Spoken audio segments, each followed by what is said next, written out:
Hello, love. You know what's crazy is I can't see the other side of the camera, so we don't know. So I Yes. don't know if it connected yet. Are you good? Are we good? I love it. I love it. What's going on, guys? I'm here right in front of Governor Tate Reeves' mansion. He's actually not here today, is he? He's not. And as if people don't know who you are, tell everybody who you are. I almost said your name. That wouldn't have worked well.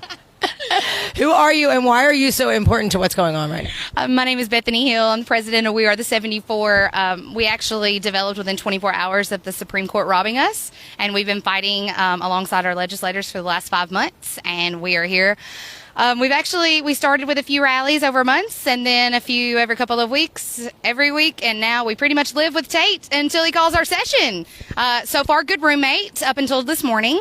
Our signs were allowed to be on the fence. We've made great relationships with all the local police and all of the workers. We've cleaned up trash, not even our trash, on the sidewalk as we've been here. It's been amazing. But the Capitol Police were sent out this morning, actually, to remove our signs. They came out later to talk about the music, which has not been a problem all week, all of a sudden. So obviously, it looks like we're having some successes in Jackson, I would say. I like that you call it successes, and I like that you said that the people of Mississippi were robbed. I mean, they were 74%, man, an unprecedented amount of voters came out in favor of this medical cannabis. And how could they not? You guys can't see it right now, but there's a sign. It's out at the end of the street right now that shows all of the children in Mississippi alone that are suffering. And not even all. I mean, a handful. Four basic babies that we have been with our strongest patient advocate, Amy Smoot. She actually hosts patient stories on our YouTube channel, Mississippi Cannabis News Network, and she has showcased our sweet patients like Miles, Brian, Emmeline. So go and check out their stories and hear their parents and the suffering that these babies are going through. We fight for them. And that's good. And that's what we need to do, is we need to share stories, because people in Mississippi are scared, are they not? They are, absolutely. They're scared. Hi. I love the family scrolling by. No, we've been loving these guys. She is doing so good on her training wheels. We have been supporting this girl doing her loops. We ain't even upset that they're rolling through. She is powering through, and she is doing so good. So we love everything about this city. All the people, we have loved being here. This town loves us. Our governor, not so much. Our town loves us, and we love you guys. So thank you. That's awesome. That's awesome. And it's so important for patients to be able to speak up, and a lot of them can't because you guys are scared. Mississippi did decriminalize personal possession, but there's a loophole to that, right? That people are still getting in trouble, and they don't know why. Do you know what I'm referring to? So it is decriminalized. So if it's under an ounce, you will get a ticket, and they will take it from you. And most people just you'll get an extortion receipt. I'm sorry to interrupt you, but if you're smoking a joint, you're fine, right? If you're smoking a blunt, you're also fine. What if I'm smoking a pipe though? Where I'm in possession of it. So paraphernalia is a big thing. So papers, if they're not 100% organic hemp or cannabis material, that becomes paraphernalia. So always use organic, natural, 100% hemp papers. Also, hemp and CBD products are also legal in the state. So feel free to utilize all of your hemp local CBD stores. A lot of flour is coming out now, like CBG flour and stuff.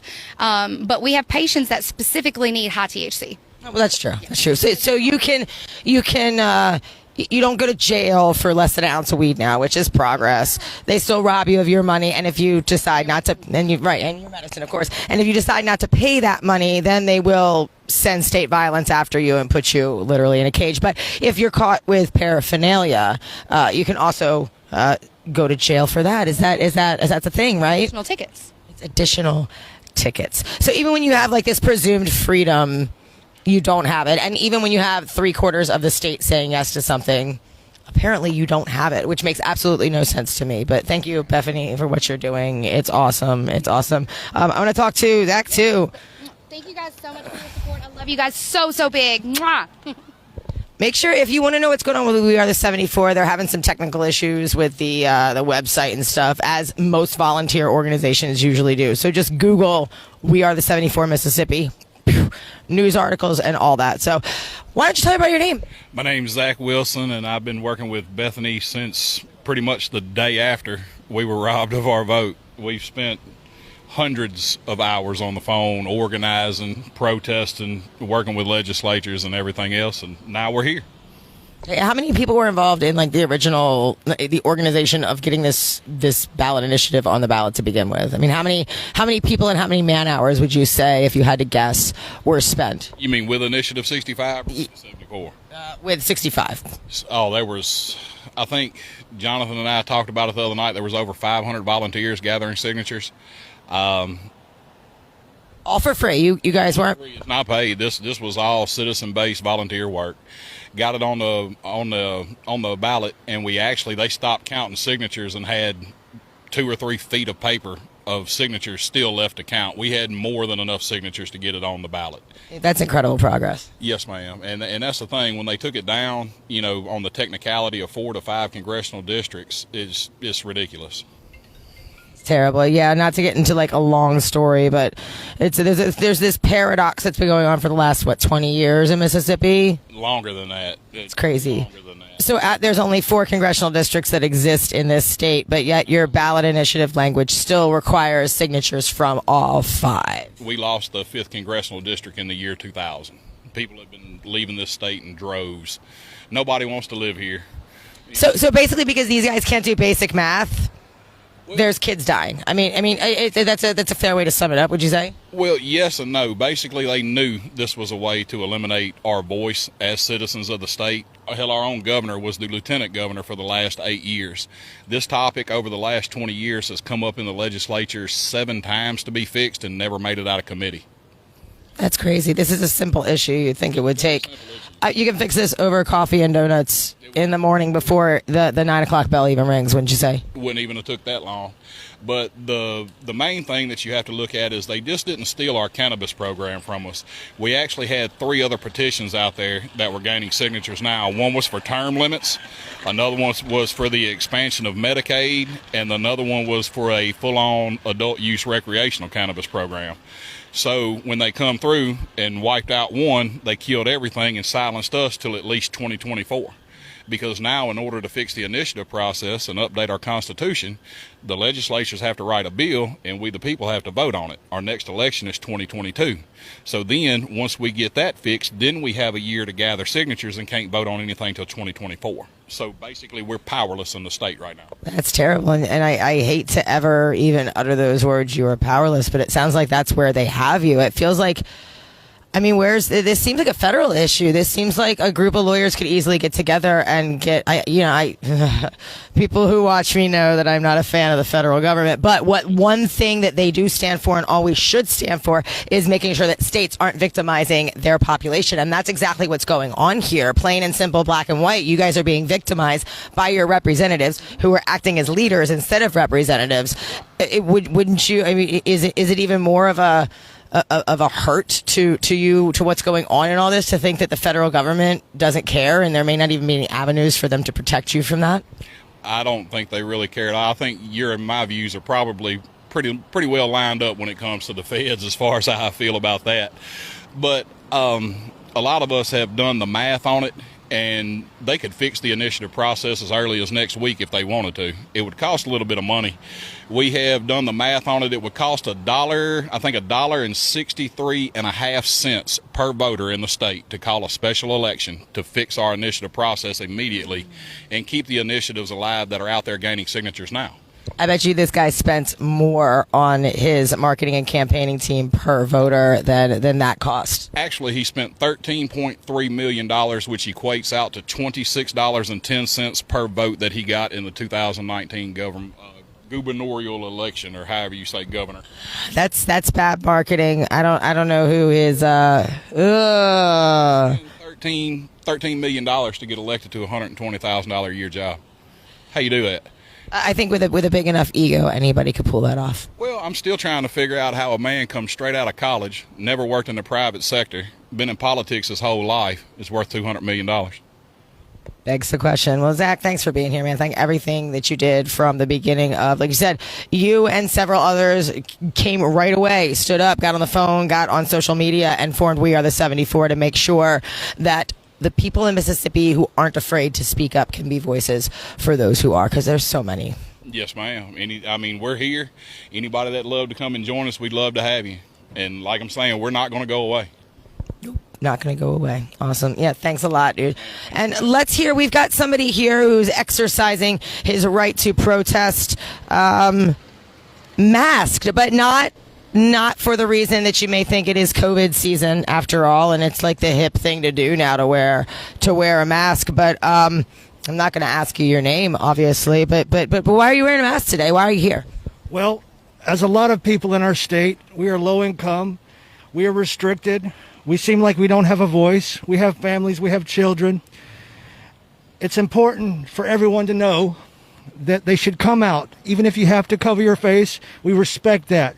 We need power and numbers of people speaking up for this basic medical right that we've already voted for, that we should have already been receiving the rightful medication from our doctors back in November, honestly, years before. So for us to have this stolen from us, and further, our doctors are furious. I want everybody to know, I have a couple of specialists. I have some compounding health problems between spinal, digestive, and other issues. I'm in pain all the time. I barely get 4 hours of sleep a night. It's hell. And I cannot even take an aspirin nor an Advil. And I definitely cannot take any of the pain medications that my doctors would like to put me on because of my intestinal disease. And my intestinal disease was caused by another medication. For 16 years, I trusted my doctor on strong benzos. And I couldn't even spell the name of them. But after 16 years, when it started affecting me negatively, with irritability, with imbalance issues, it really locked up my colon. And now I can't even take an aspirin or an Advil. My doctors are furious. I have been a medical refugee in other states, spending $1,700 at a time to go stay somewhere for 12 days, and I can't even bring the necessary cannabis back with me. It has to stay there. I get to buy it because of the selection and the freedom that exists in those states, but the Airbnbs, the flights, your food, for a person that's under the federal poverty line, disabled, can't sit or stand for long periods of time, this is putting me through hell. Okay? And we have a leader who's supposed to be compassionate. He's supposed to be considerate, but yet he is constricting the liberty and the basic medical freedoms of suffering individuals like me and our veterans. Furthermore, how can anyone say that they're compassionate, let alone a compassionate Christian, okay, or a good guy, if they vote collectively to put nonviolent, peaceful citizens and veterans, all of which a lot of us are under the federal poverty line, in a jail cell next to a murderer or a rapist? How is that human? How is that compassionate? That's more along the lines of a dictator, one that we've learned from, an evil one from the past. Don't you agree? I agree. And actually, you said it right away. You said leader, and I want to correct you there. That is a representative, but yeah, absolutely. They are acting as a tyrant, as a violent dictator. And I say violent, not in any cute sense of the term. I mean, the state meets non-violent citizens with actual violence or the threat of violence every single day. What's your sign say here? Well, I'm standing up for the right. I'm standing up for the right for individuals to be able to grow their own cannabis. We were guaranteed by the compassionate Senator Blackwell already that we were going to have a 6-plant count. And I specifically spoke with him back in July, and I said, Senator, it's imperative for the patients and the veterans of the poorest state to have the basic natural right to be able to grow a few plants for ourselves that is free from the harsh synthetic fertilizer and the PGRs that is a lot of time used in the big hydroponically produced cannabis facilities. The problem with that is, and I don't have a problem with it personally, but in my situation, I have a medical problem with it. I have complex allergies and immunocompromised systems. And when I buy organic cannabis from a boutique shop up in Colorado, for instance, and then I buy that same strain of cannabis across the road at another city in Colorado that's grown with hydroponic salt nutrients, I have harsh throat. It aggravates my throat, headaches, eyebrow twitching. I already have issues with colonic spasms, so it increases that, and I get an overall heated feeling. This is not good. I'm a pre-diabetic as well, so I'm not even on insulin, so I have to watch my sugars. I need the organic option. Patients of the poorest state must have the basic human and natural God-given right to grow a few plants in the meantime, especially as we wait on these legislators who are just going to keep kicking the can. Our doctors are furious. Here I have been suffering since November. I'm spending my life savings being a temporary medical refugee, in 4 states away. And I can't even bring it back, and I can't even stay gone for longer than about 10 or 12 days at a time, because who can afford it? It only makes sense that patients not be forced to buy unflushed, synthetic, PGR-filled, non-organic hydroponic cannabis. We must have these rightful organic options. And lastly, would anyone take away anybody's natural dietary options? GMO-free foods, okay? It's not, I mean, it's something that people, if they want to have the choice to grow their own food or whatever, sustaining plants, they should be allowed to do that, right? Nobody can afford $60 to $70 for an eighth of cannabis every 1 to 2 days. That is impossible. Do you think anybody can afford filet mignon every 2 days? Not the citizens of Mississippi, most of us. And I will have to say this, I would never, and most of the people and the veterans of this state would never force our leaders to say you cannot buy organic produce for your necessary IBS situations in your diet and your digestive issues. No, you have to buy this government-produced synthetic only. Well, that is not an option. Everybody is different, and we have complex issues. We must have the right, like our food supply, to choose organic. Yes, they can coexist alongside the hydroponic options, but I'm just standing up for that right because the compassionate Senator Blackwell already guaranteed this. But who squandered it away? This is unacceptable. We are already having to force to wait. And then we're going to have to force to buy expensive and not grow a few for ourselves. This is not the American way. This is not based on the Constitution. And my God, who would keep a living human being from growing a few plants? Hitler? I mean, for 100 years, the whole world. It's crazy how we've gotten this far. But I do want to point out that we are making great strides across the country. Mississippi's way far behind, and I hate that you guys are having to live under this tyranny of prohibition still. But even in the states that have legalized, there are a lot of issues that need to be fixed. Choice is not a thing. Extortion runs rampant. The industry is discriminated against. It costs 300 to 400 times more just to operate in the cannabis industry than it does in a high-end clothing boutique in New York. I mean, Google that one. So there's a lot that needs to be fixed here, and I'm so happy that people like you aren't afraid to speak out. I understand you're being tactful in keeping your face covered because here in Prohibition territory, yes, you could lose your job. You could be ostracized from your family, right? You could, at worst case, be thrown in jail. And for somebody like you with health issues, that could be a death sentence, even if your actual sentence is only for 6 months to a year. Absolutely. Our time is running out as patients. Patients are out of time. Our doctors are furious. How would you like it? Think about this. You go to the hospital. Your doctor's about to treat you. You're in the ICU bed, but here comes a leader, an elected official, puts you and the doctor in a headlock. That is effectively what's going on here, and it's unacceptable. It's not even human, and it sure is not compassionate. And let me just say one more good point. This very important point, everyone, and I hope you're listening, and that is no Mississippian is constricting the daily alcohol amounts that any of our elected officials can drink in one shot, can buy in one day, or if any of those elected officials are actually locking up their alcohol from the kids. You see what hypocrisy is going on from a plant that our God gave us, and now our doctors are screaming for us to have already been having it and benefiting from it? Okay, let's not forget that comparison, because we all know that our elected officials, a lot of them love to consume alcohol, and more power to them. But cannabis is safer than peanuts. It's safer than the tomato vine. This is ridiculous, and this is basically effectively bullying poor patients. Well, thanks for coming out, man. Does anybody else have anything to say before I end the live feed? Yeah? You want to come on up? Awesome. Let me read this sign here while our other friends joining. Politicians are not our doctor. We will vote you out. And that's absolutely right. Politicians seem to think that they went to med school, but they didn't. So how are you doing today, sir? What is your name and why are you here? My name is Marcus, and I'm here to support this because I be in the streets. I know what goes on.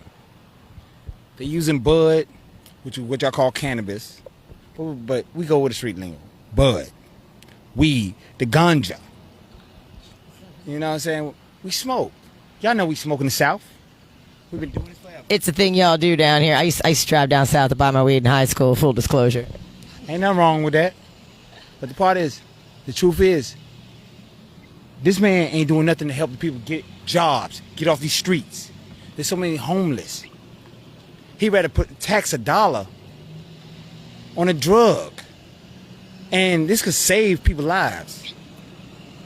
Literally save. And with the laws that are in place right now, would you say that it's literally taking people's lives right now? Oh, yeah. it made more violence easily. I mean, you can't even control the gun shootouts that happen on the South Side. You ain't got enough police officers, and the police officers ain't doing shit neither. And right now, Mississippians are forced to go into that criminal black market in order to get life-saving cannabis while kind of putting their life on the line at the same time, right? That's these guys' fault. If you guys didn't have to go to criminals to buy your cannabis, if you could go into a store and buy your cannabis, do you think that the violence would stop and more people would be safe on the streets? See, the part is, with these stores, they're good. They're good. I can't go against that. But the part is, they put it so high. So high. Oh, I'm going to the streets. Yeah, I can't argue with that when it's $60 an eighth. Boy, I didn't even pay that in high school, right? Hell no. It's terrible. People can't afford that. Cannabis. How much are you? I forget, I'm in prohibition territory. I was about to ask you if it ever grew before, but I'm going to say this. Having traveled the country and met a lot of growers, the general consensus around the country by a cannabis grower is that an ounce should only cost about $20. If you were to take away all the regulatory fees, all the things that they are required and forced to do. It really costs $10. That's it. $10 for 28 grams. Because what you got to go through and everything, the quality, all that, they don't even know what we go through just to make it. But the part is, it keeps you happy, and the part is, it takes down violence. You're high. We don't go out doing drive-bys and having knife fights when we're stoned. We sit on the couch and watch Trailer Park Boys, right? That's it. Now you watch Trailer Park Boys. I'm watching. Oh, you know it. I'm watching the You know, I haven't seen the new special yet. I need to hear what everybody's talking about. I've been too busy with all this here, but Marcus, thank you for joining us. Are you going to be coming back this weekend? I will. Yes, I will. I got to support this, and I'm going to make a non-fungible token for this group because they're standing up for something right. And the best thing is, hey, everybody need to come together as unified. Show unity. Fuck this COVID shit. Fuck these laws. Yo, keep it 100 shit. Just be 100. Be you. Just talk it out. That's it. Compassion for your community is, there's a war on that right now. And the cannabis community, we know about compassion, right? We know about passing that joint in Sacrament. And like I said, these guys are working so hard. That's why I traveled 1,800 miles to be here, brother. I traveled around the world. My parents, military. We all military. But the part is, I mean, I've been in prison. I've done all that stuff. But the part is, I'm out here giving back to the world what God gave his grace for. I know I'm not worthy, but I am thankful for him giving me life. But the part is, I ain't worried about a dollar. They ain't gonna rule my life. You gotta let your life be told by a story of good deeds. Not money. Don't let greed ruin you. Because you can't tell your kids that. Because you want to raise them off of something that's false, not the truth. You ain't got none of that spirit in you. I smoke every day, drink every day. But the part is, I'm still out there working. I'm still out there giving back. I'm still out there trying to push somebody forward. What has he done? He's running off his daddy's shit. But he has not sat down there and helped anybody for real. Hey. It's got to hurt you guys as Mississippians because that's what this man was elected to do, was to help. And he's doing everything but, it sounds. No, in the shelters, there's so many homeless. No, the community is feeding. The people are feeding. But the part is, you got us divided. That's it. It's the attempt right now to divide, not with just cannabis laws, but so many other laws and regulations. It seems to be that's the attempt, the war on human connection. And I'm glad that you, brother, are not letting that change you. I mean, you're still living the way that you know, that Christian way of not judging others. Because, look, I'm going to say this right now. I know Jesus toked, right? You think Jesus toked? Oh, he smoked that heavenly bud. You know, with him in the Golden Gates. Because it says, come as thyself. It does not say come as a false person. And cannabis makes you realize yourself. Would you agree with that? Yes, it does. Because I like the bud. But the part is, I choose to. It's my choice. It's my free will. You can't make choices. The laws are supposed to be governed. They're appointed to you. But guess who appoints you? You have to be appointed by God's rules. Amen, brother. God. You create your own freedom, and I'm glad you're doing that, and I hope you inspire so many people in Mississippi to do the same. I hope so too, because if we don't work together, hey, this world gonna keep going down, and we It's true. headed for the next revelation, the next flood. Hey, they already said he don't come back with the same thing, and it's already said fire. So, and it's hot as a motherfucker down here. You know, it is hot as shit in Mississippi. I ain't gonna lie. Marcus, do you have anything else to say before we end the live feed? I gotta get out of here, man. I am hungry. How about you? I'm hungry too. But hey, I gave my money to the shelters, but I'm still gonna do right. I'm glad I'm reformed, and I'm glad I was able to be here. And I thank you very much for letting me speak up. It's wonderful meeting your energy, Marcus. And you guys, we will continue to check in throughout the week. Tomorrow's Saturday, so lots of people are off of work. So make sure you tune in. Hopefully there will be a lot of movement through here.